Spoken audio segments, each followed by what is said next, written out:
Détournement de fichiers, utilisation abusive des données personnelles, espionnage. Aujourd'hui, Big Brother s'appelle Facebook. Le réseau social aux centaines de millions d'utilisateurs est devenu le plus grand fichier du monde. Alors certains tirent la sonnette d'alarme. Max Schrems est un étudiant autrichien. Il a demandé à Facebook toutes les informations que le site détient sur lui. Il a reçu cette pile, 1200 pages de données. Certaines viennent de lui, mais la plupart c'est Facebook qui les a rassemblées sans lui demander son autorisation. Du coup, Max a déposé plainte contre le site pour violation de la vie privée. Il y a beaucoup d'informations que j'avais moi-même supprimées du site et qui ne devraient donc pas figurer sur ces pages. Il y a aussi beaucoup de données sur les endroits où je vais.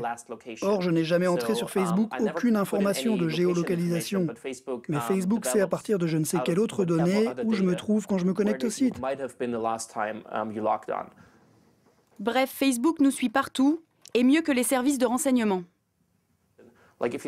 Si vous y pensez, la CIA ou le KGB n'ont jamais eu 1200 pages de données sur un individu. Et qui ne voudrait pas détenir toutes ces informations et en avoir le contrôle?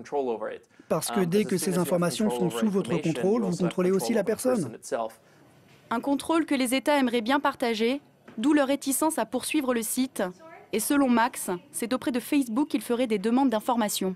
Facebook reconnaît qu'il reçoit en permanence des demandes de la part des services secrets et c'est très inquiétant parce que si le gouvernement recueillait ce genre d'informations directement auprès des individus, tout le monde s'alarmerait. Mais là, c'est indirect, c'est une entreprise qui récolte les données personnelles et le gouvernement les récupère par derrière. Facebook mieux renseigné que les services secrets? Une chose est sûre, les internautes nourrissent eux-mêmes Big Brother. Alors cliquez, vous êtes fichés.